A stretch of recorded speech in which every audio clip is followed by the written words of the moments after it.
All right, so thank you everybody for joining us today on our third day of Black Lives Matter Spring Breakout.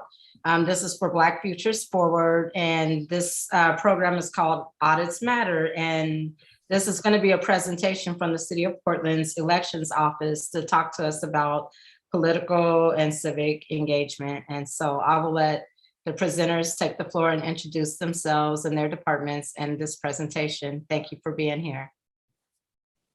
Right, welcome everybody. And just so you know, we are going to have a part later in the presentation where we're going to have you look at a QV code. And so if you want to go ahead and grab your cell phones now to have them ready later on in the presentation, that would be super.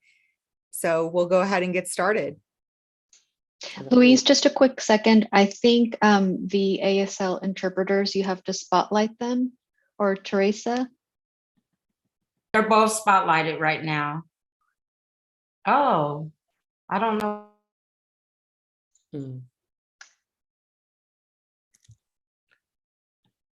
Is everyone able to see my screen? It's good now.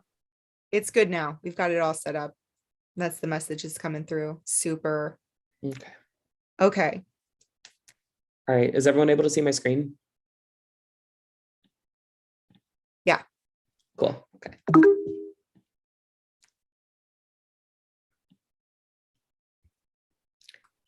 Go ahead, Cody. Yeah. All right, well, thank you everyone for being here today. You know, like Teresa had just said, we are the City Elections Office, and we'll be talking to you today about civic engagement and about, you know, what our role in the Auditor's Office is. And we wanted to start with just a little bit about ourselves. So I'll let Louise introduce herself. Next slide, Cody. Is it not?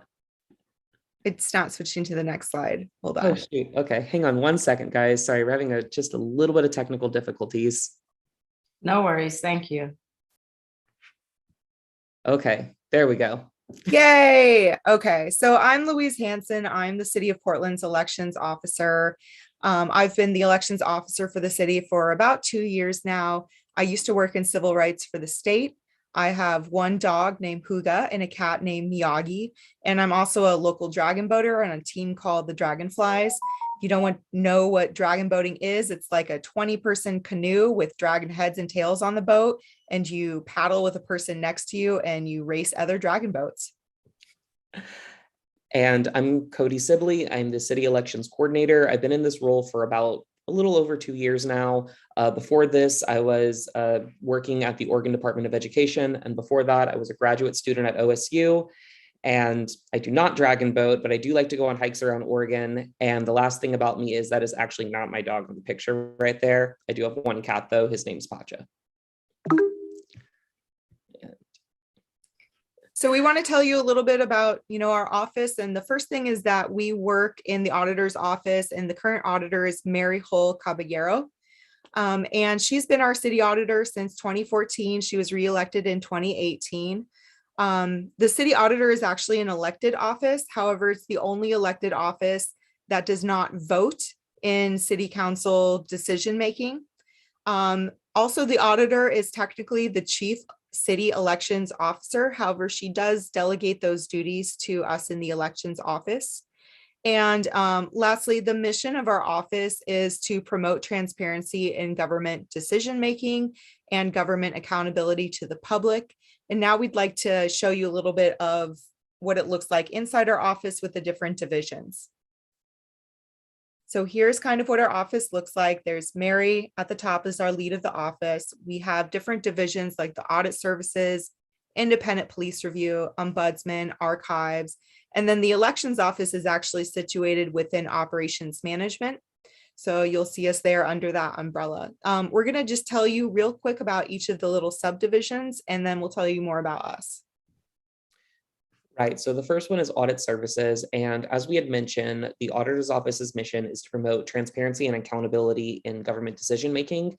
And you can sort of think of these three divisions on the screen as the more accountability ones. They also do transparency pieces, but Audit Services promotes accountability. by, reviewing city bureaus and reviewing city programs and management of them, and, seeing how it promotes equity, efficiency, and effectiveness.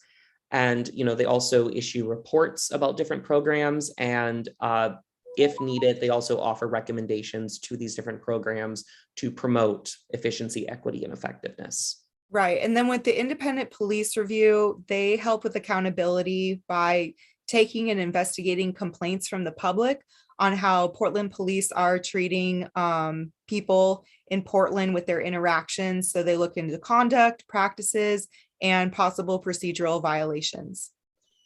And then lastly, we have the Ombudsman's Office. And so if you have a complaint, but it's not related to the police, but it is related to a different bureau in city government, you can go to the Ombudsman, and what they do is they promote accountability by trying to resolve any issues that a Portlander may have with a city bureau to, make sure that everyone's treated fairly and equitably. And then two other pieces to our office. We also, in the auditor's office, house the archives division. And the archives division helps promote transparency for the public by keeping and storing special records of the city, and then also helping to make those records available. So if you have an interesting research project on how the city used to do or handle something, you can go to the archives, ask them all sorts of questions, and they will help you hunt down all the documents to help answer your questions. And then the other office, and I believe they spoke to you guys on Monday, is Council Clerk, and they promote transparency by making sure that, all city council meetings are public. And they also process changes related to city charter, code, and contracts. And just so you all know, you can think of the city charter as sort of the constitution of Portland. And then you can think of city code as like the city laws, basically. Right. And then that brings us to elections. That's us. So we're about to tell you a little bit more about specifically what we do. Right. But before we get into that, we do often get confused with county elections and state elections. So we wanted to take this quick opportunity to just tell you guys the different levels of elections offices in Oregon, and then the different functions that each elections division has. Right. So there's three basic levels in Oregon. There's the state elections division, the county elections division, and then the city level, which is where we are. So we don't work for the state or the county, but we do often coordinate with them on elections to help coordinate with all the ballots and to make the elections run. So first, we're going to talk to you about what happens at the state level. Right. So the state elections division is in charge with processing candidate filings that are at the federal level. So for federal candidates, you can think of like your president, your vice president, the US Senate, and then also the Congress people in the House of Representatives. In addition to that, they also process applications for state candidates. And state candidates are like your governor, your secretary of state, your treasurer, basically any candidate that everyone in the state votes on. Those people file through the state elections division. They also process state measures, which if you don't know what a measure is, don't worry, we'll go over it in more detail. But basically, it's a question on your ballot. And if it's a question on the ballot that everyone in the state gets a say in, the state elections division is in charge of making sure it's on your ballot and, processing all the pieces related to it. And then in addition to that, the state oversees the motor voter program. This is a program that automatically registers you to vote whenever you get some sort of ID from the DMV or the Department of Motor Vehicles. In a lot of other states, you have to proactively go and seek out registering, but this is a way that that happens automatically for you. And just a fun fact, the state of Oregon was the very first state to implement the motor voter law. And then a lot of other states became interested in doing the same thing once they saw how large our numbers were in getting people registered to vote. Another thing that the state oversees is our election security. So they certify and review all of the software and the machinery used for elections to make sure we are doing elections in the most secure way possible. The other thing they're responsible for is a database called ORSTAR, which all candidates from city level, county level, state level, all of them register who is involved in their campaigns, what money they're spending, and who is giving them money, so people can see where influence and spending is happening in politics. Right. So that was the state elections division. And now we're going to go into a little bit more about what the county does in Oregon, or what county elections offices do in Oregon. So county elections offices, they're the ones that actually process, voter registration. That's probably what a lot of you think of whenever you think of elections. So we had mentioned that the state elections division does the motor voter program. And what they do is they take your information and then they send it down to the county level. And then the county will, process your registration, make sure you're registered to vote. And then once you're registered, they'll go ahead and mail you your election material, which is your voter's pamphlet. If you don't know what that is, it's like this booklet that has all of the candidates and measures and everything that's going to be on your ballot, so that you can study it ahead of time for whenever they send you your ballots. And so they mail out the ballots to you. And then after, you fill out the ballot, you look at the voter's pamphlet, you mail it back in. The county elections division also counts your ballots as well. Okay, and then when it comes to what's on your ballot for the county portion of the ballot, there are county measures. These are decisions that only impact the people that live in the county, so not everybody in the state. And then also you'll find on your ballot the county candidates and school board candidates. And so with county candidates, think of your county commissioners and people who run for school boards. They will file to run with the county. And then in addition to that, there are Metro candidates. So these, the folks that run in Metro, they're responsible for overseeing your garbage, the zoo, land use. And just a fun fact that we are the only jurisdiction that has a regional election for metro positions. So that's kind of interesting about us. And then lastly, there are also district candidates. So think about instead of the federal level of like US House of Representatives, this is the state level of having your Oregon legislature and your representatives and state senators. Right. So we talked about, what the county does, what the state does. They both have so many different features. What's left for us? Great question. So we process, just for things related on your ballot, we process city candidates. And we also process city measures. So candidates for mayor, the city auditor, and the 4 commissioner positions. And then ballot measures that impact people that live within the city limits of Portland. That all comes through us before it gets on your ballot. And we actually want to take this opportunity to just go in a little bit more detail on what we do that's related to your ballot. So the first thing we're going to talk about are candidates on your ballot. So in terms of what our office does, we help process the applications that come in for people interested in running as a candidate. We make sure that everyone meets the requirements, that people are qualified to appear on the ballot.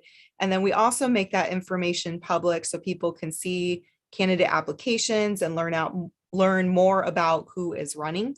And again, there are 6 elected offices in the city auditor, the mayor, and the 4 commissioners. And on the city council itself, you'll find the mayor and the 4 commissioners, but the city auditor is not seated on city council. And then the other piece that we do is we process ballot measures. And, so what we do is we accept, review ballot measures to make sure that it meets all these different requirements. And then we send it over to the county and we say, hey, this met the requirements, put it on the ballot. And so you can think of a ballot measure as generally it's a question that all the city voters get to answer to either do something, not do something, or to remove an elected official from office. And before it becomes a ballot measure, it's what's called a petition. So a petition you can think of as like an idea for a proposal. And there are 4 different types of petitions. So there are what's called initiatives, which are petitions that are written by the public to basically create a city law. There are referred measures, which are petitions that are written by either a city bureau or an elected official to ask voters to whether they want to approve or deny some sort of law. There is also what's called a referendum, which is a petition to undo all or part of a law that was passed by city council. And then there are also recall petitions, which are petitions to remove elected officials from office before their term is up. And we also just wanted to point out that in the Oregon Constitution, a recall is a constitutional right for all elected offices in the state.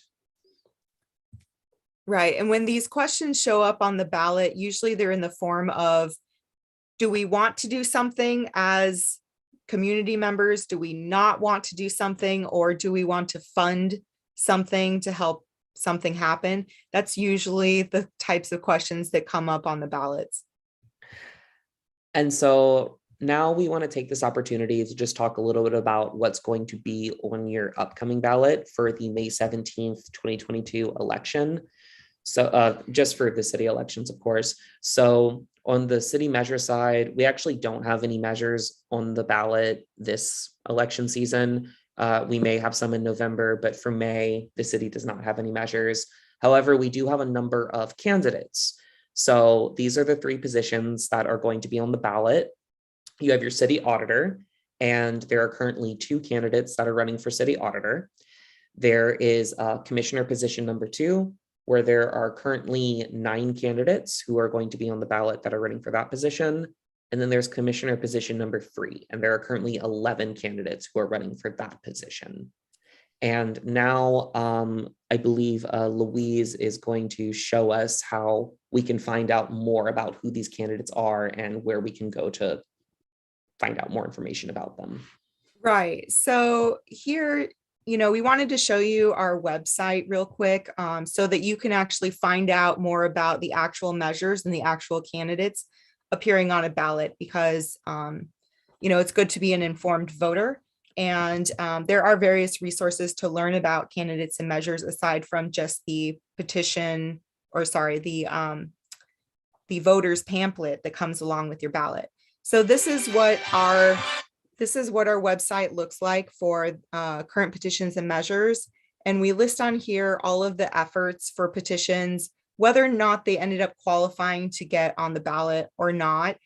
You'll see here the life cycle of that petition, whether it was withdrawn, whether it was rejected. And then usually there's a PDF on here where you can read the actual language that goes along with a measure. So we also have here past measures. And so you can look at historical efforts to try to do things like here we have, 2012 measures proposed by Charter Commission. So you can see, oh, this is what the last round of Charter Commission was trying to accomplish when they were tasked with being seated on the Charter Commission. This next page shows you our registry of candidates. So every time a candidate qualifies to appear on the ballot, we post them on this webpage. And so we tell you here too what the seats are that are up for election, the next election dates. And then for each particular candidate, we will tell you when they filed. We will share a link to their campaign finance page if it exists. And we also have on here PDFs to their actual applications. So you can see, oh, what's their previous job experience, or did they go to my high school? You can read all about them and see what kind of individual is running for office. So yeah, Go ahead, Cody. Yeah, and yeah, so those are the list of candidates, and I'll go ahead and share my screen now. All right. Thank you, Louise. And we realized this was a lot of information that you received, so we just want to do a quick pause for any questions that any of you may have right now.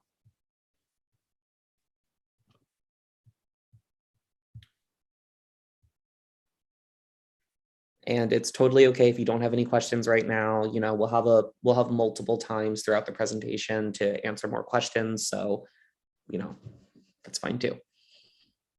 Okay, let's go ahead, Cody. Oh, wait, one more. Oh yeah, go ahead. Does the city auditor's office interact with like open and accountable elections? So the Open and Accountable Elections Program is technically housed in a different office. It's under Commissioner Rubio. And so it's a separate program. It's optional that candidates can choose to participate in that program or not, but it is overseen by a different director of that program. So while we, are kind of related because it's candidates that are involved in that program and it does relate to elections, it is separate from our office and what we do. Yeah, we do make sure candidates are aware of the program if they want to participate. But in terms of, like the day-to-day functions of this program, they're housed somewhere else. And there's another question in the chat where someone is asking, where will we access this public information? Yeah, absolutely. So if you want to go to portland.gov/elections, if you go there, you can find, that'll be our elections homepage. And then if you scroll down from there, there's tiles with different like headlines of the different sections of our website. Right. And at the end, our very last slide, we'll put the URL for our elections base page on there so you can take a look at the website. Yeah. But the tile for the candidates is called Registry of City Candidates. And then Leslie just dropped the link in the chat for everyone if you want to click directly on the link to get to that particular webpage. Perfect. Okay, so.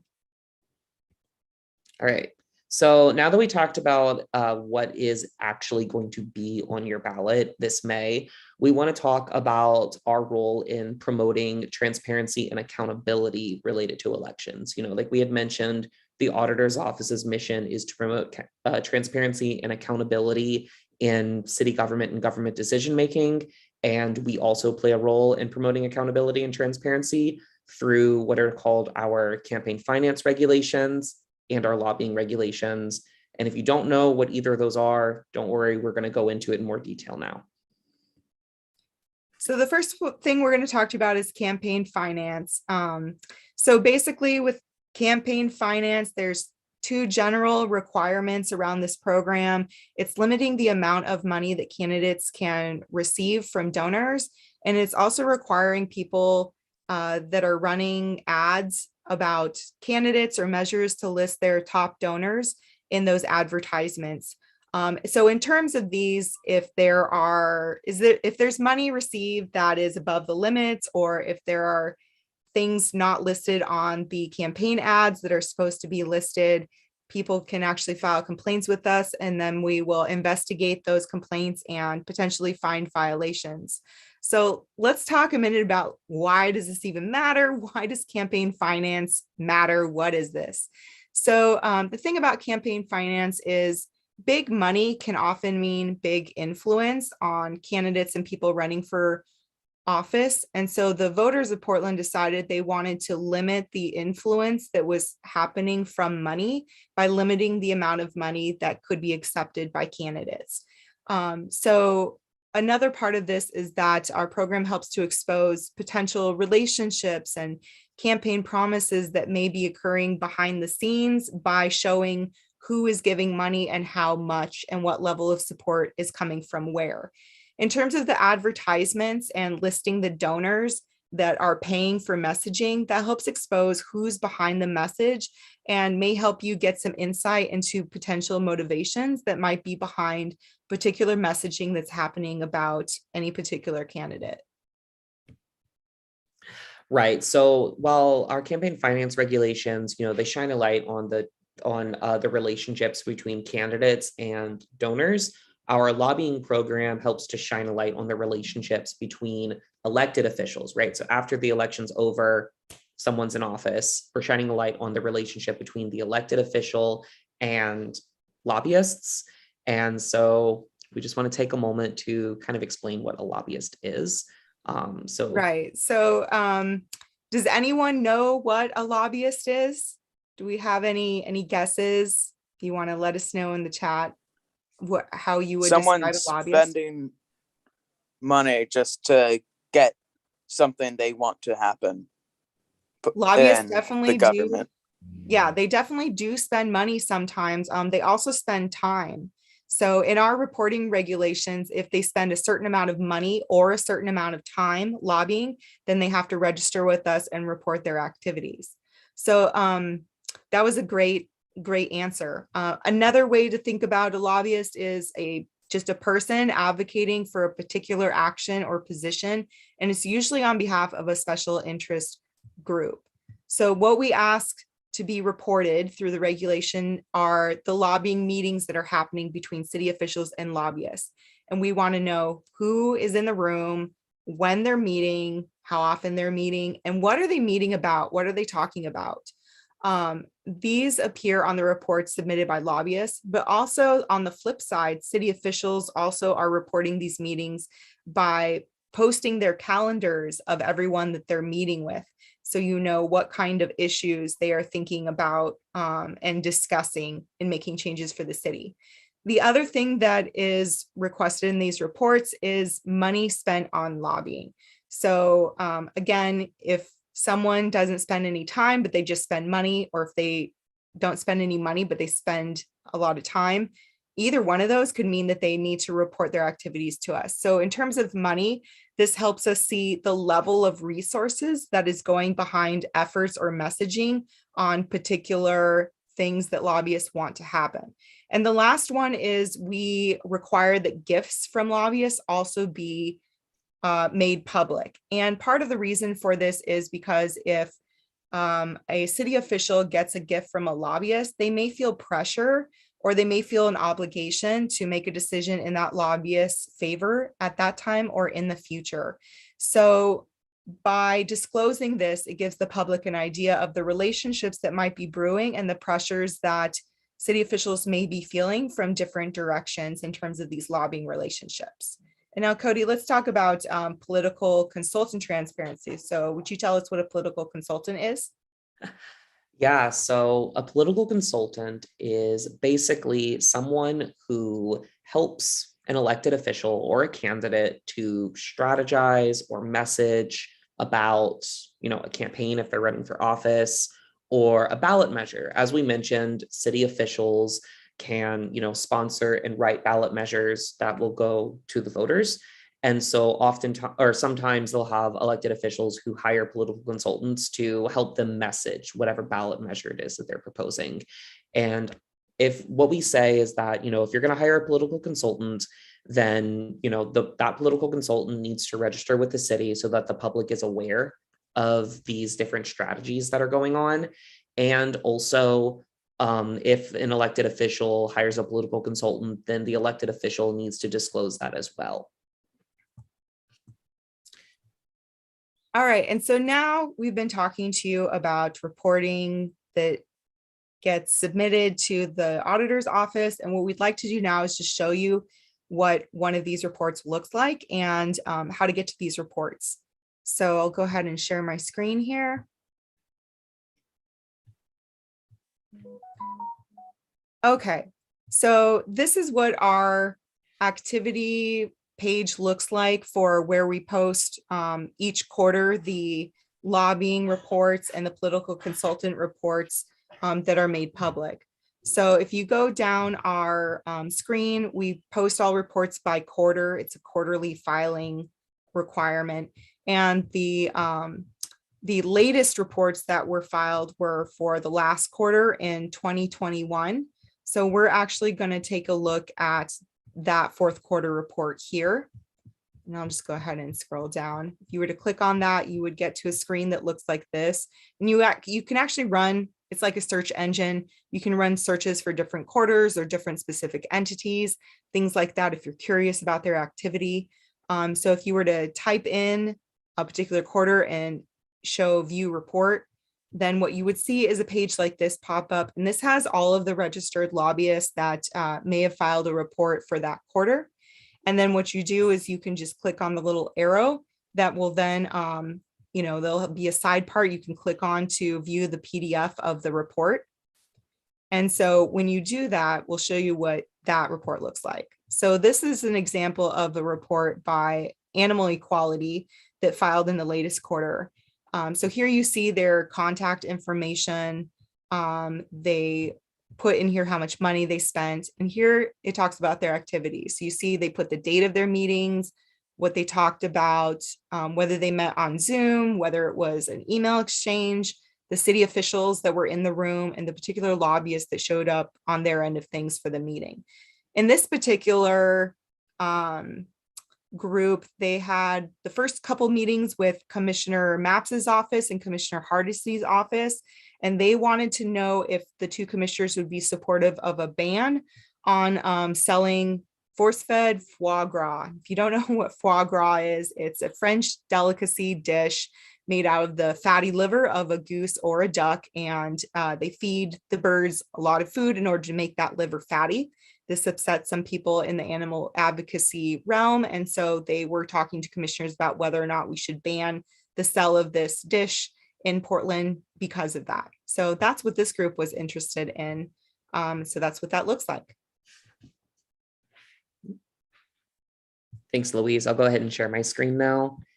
And all right, so we just covered a lot of information. And so we want to take this time to, just pause for some more questions. If you have any questions about campaign finance or lobbying or anything we've gone over so far, feel free to, let us know.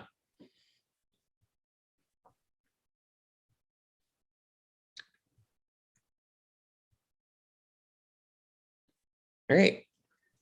Well, if any come to mind, feel free to ask. Again, we're, always happy to field questions.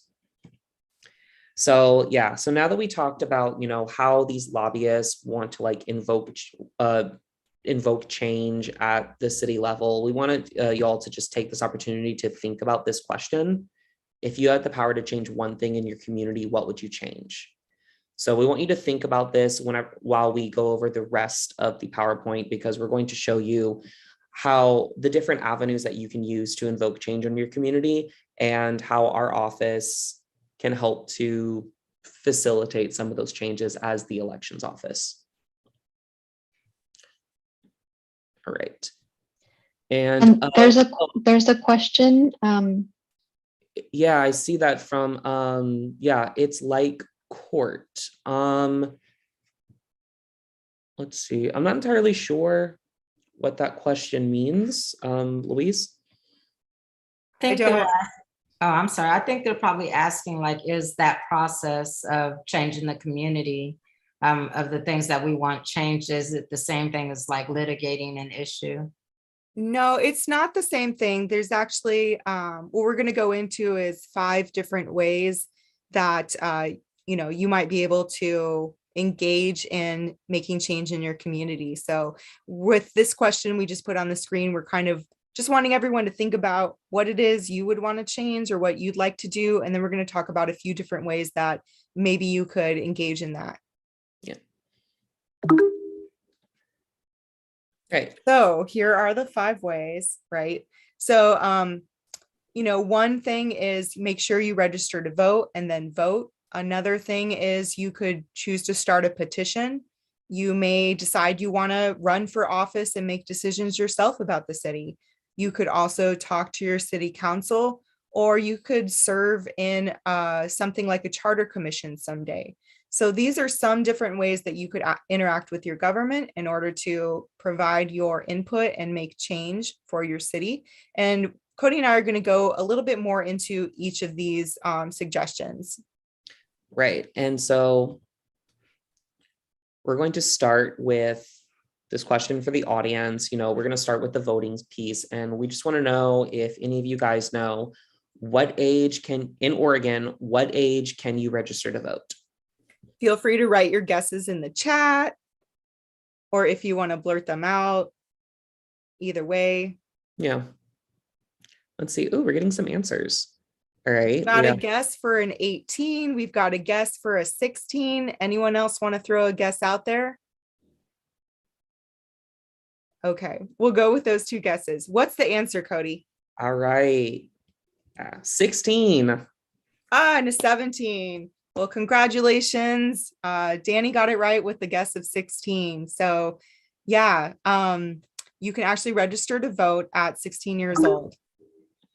Right, guys. So you register at 16. However, you don't actually, you don't start voting in Oregon until you're 18 years old. But what this does for you is, it gets the administrative part out of the way so that by the time you turn 18, all you have to do is wait for your ballot to appear in the mail.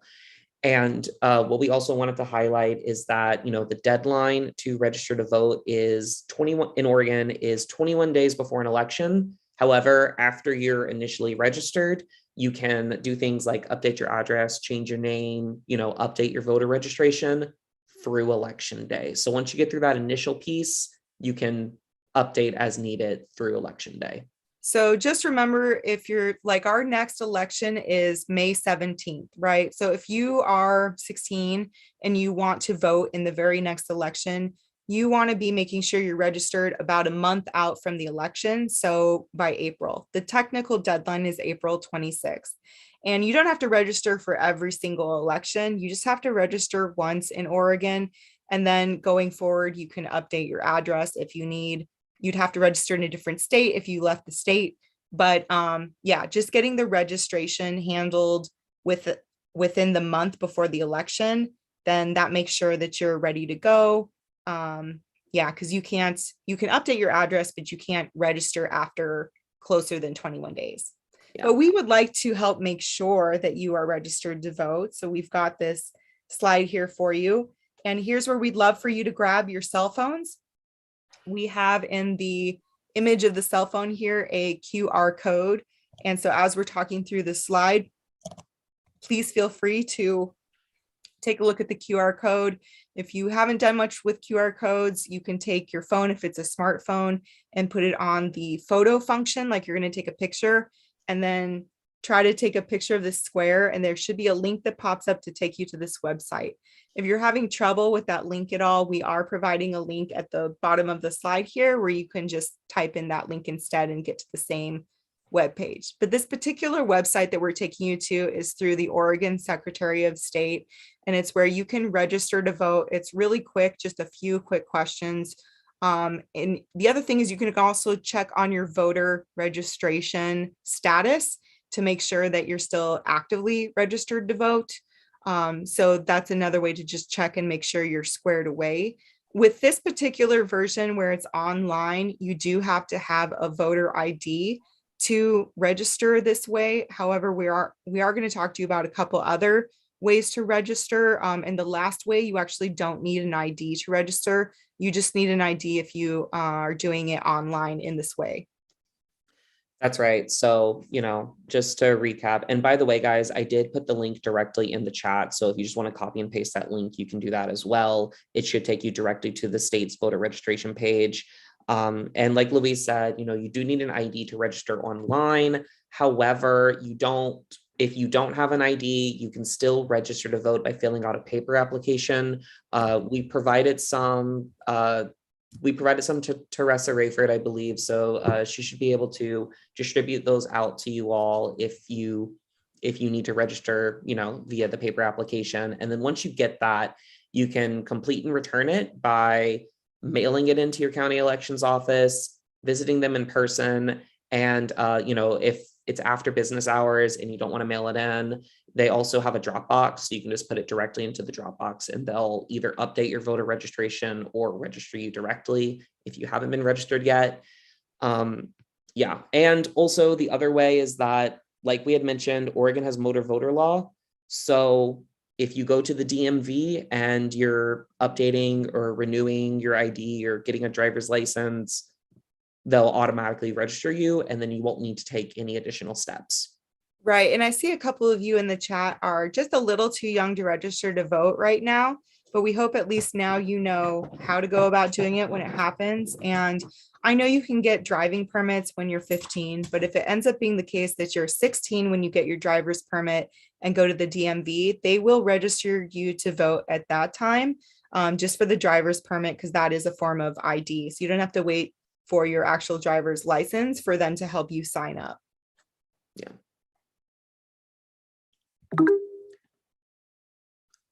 So another way that you could possibly make change in your community is to go ahead and start a petition, which When it comes from the community, it's called an initiative petition because you initiated a petition. So let's talk to you more about what that is.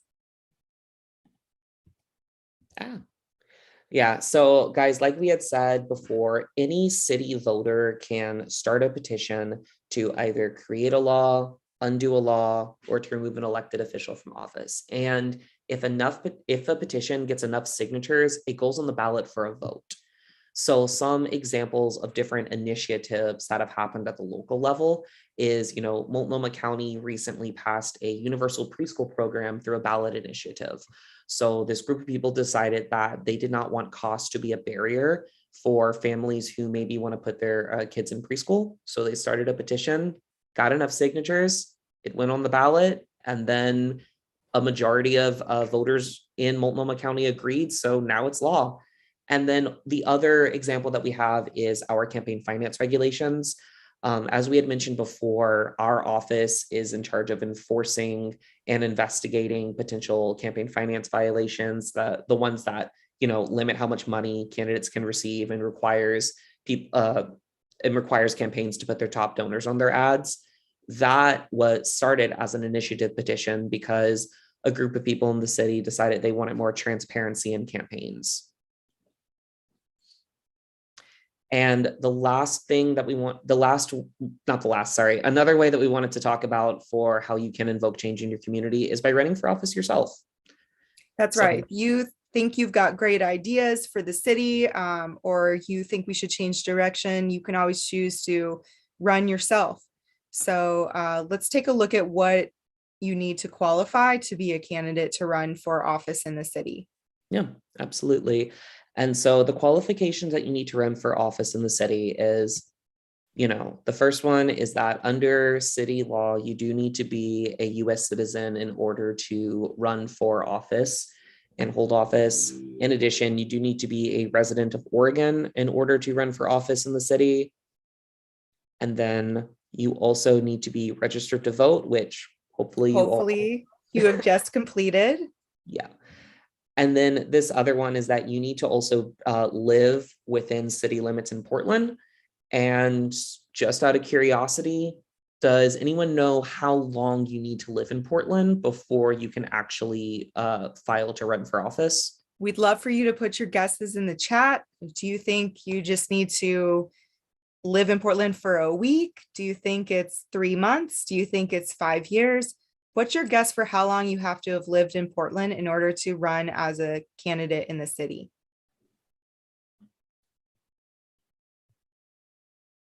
And if you don't know, guys, it's okay.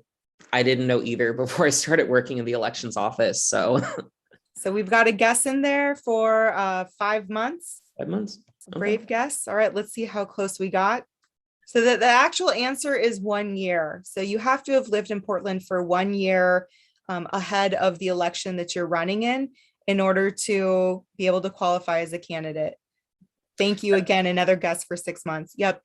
But the answer is a year. So now we know. Right. Yeah. So that's one other requirement. And then there's one final requirement we want to talk to you about, which is just simply making sure that you file in time. So it's usually about a 6-month filing window to get all of your information and application stuff in.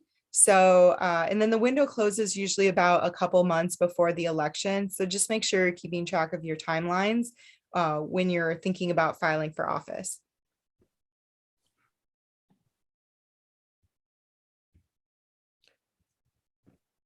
All right, guys, sorry about that. So next we wanted to talk about, there is this idea that you have to be rich to run for office, right? You have to have all of this money. It's super expensive. Louise, do you need to be rich to run for office? The answer is no, Cody. That's right, guys. So what we saw in 2020, in light of, the pandemic and technology changes, is that multiple candidates for, all levels of government switched over to, instead of in-person campaigning, they were campaigning on social media. And, a lot of you probably have Twitter, Instagram, TikTok, etc. So a lot of you probably already know that running social media yourself is either free or pretty inexpensive. to do. And we saw a lot of candidates choose that route.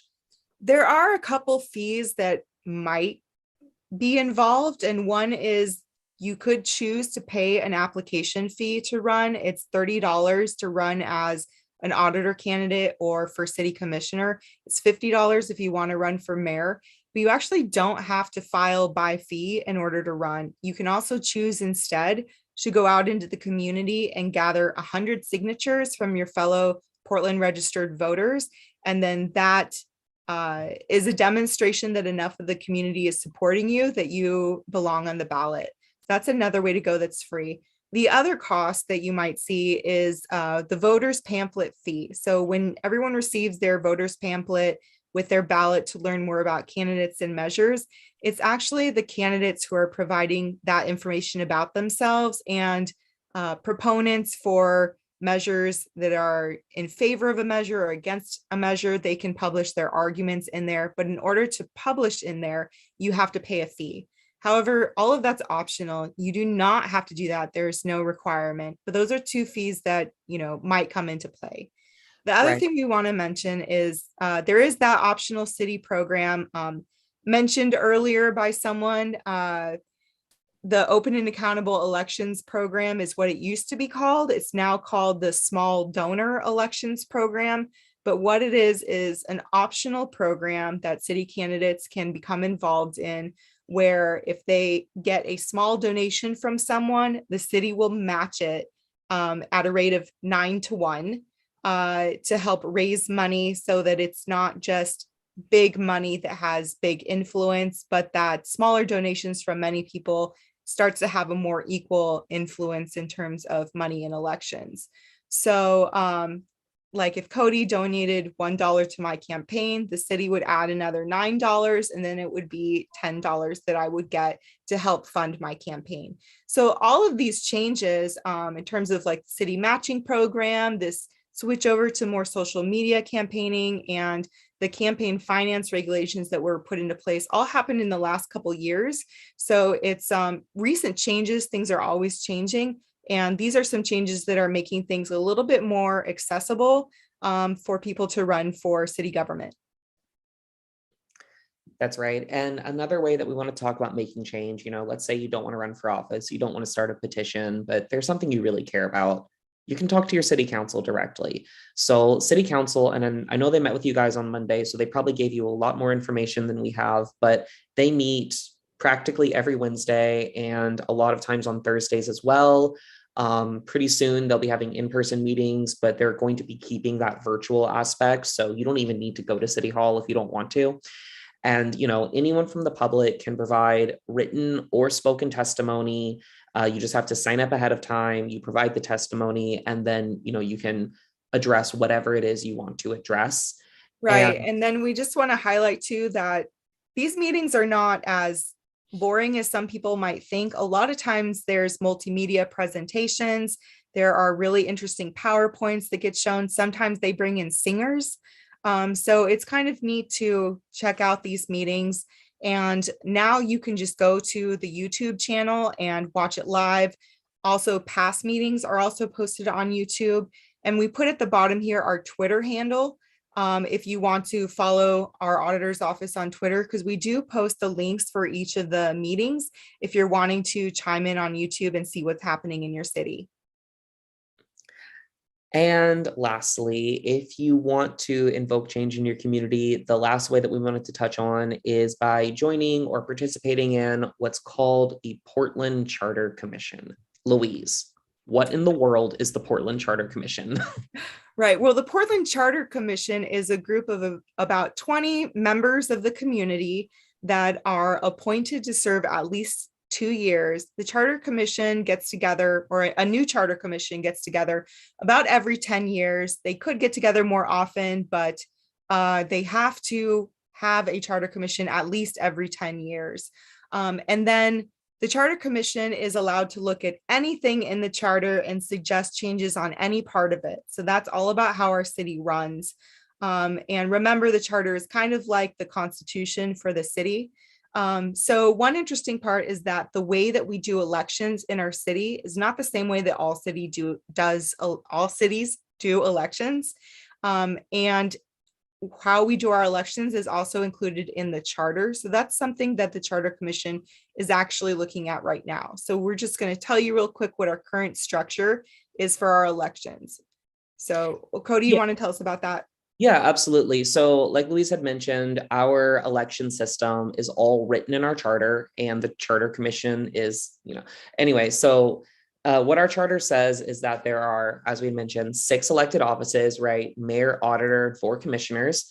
They each serve a 4-year term, and we have what are called staggered elections. So on the ballot in May is the city auditor and then commissioner positions 2 and 3. And then in 2024, they'll have the mayor and then city commissioner position numbers 1 and 4 on the ballot. And so every 2 years, there's a different set of 3 offices that are on the ballot, and they all served 4-year terms. We also have what's called a commission form of government, which basically means that the different commissioners that we elect are directly in charge of certain bureaus, right? So we have a commissioner that's in charge of the water bureau to make sure that you have, clean and accessible drinking water. We have a commissioner who's in charge of the fire department. And this is very different from the way other cities operate. We're actually the largest city in the country that has a commission form of government. So most cities, most larger cities across the country, they'll have a group of like city council members and mayor who are making these different laws.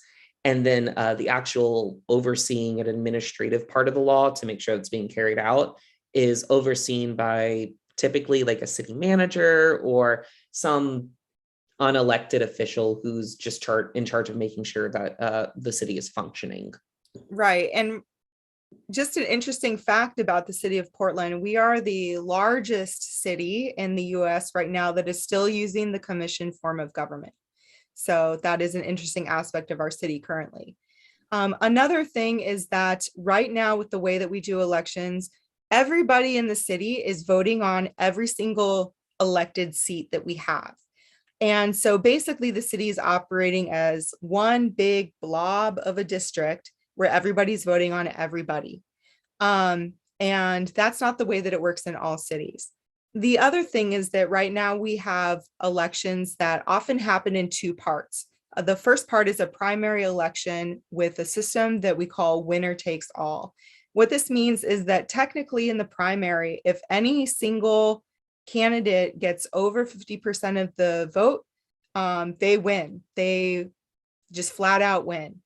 And if that's not the case, then it's the 2 top candidates that receive the most votes that end up going on to the general election for a runoff vote.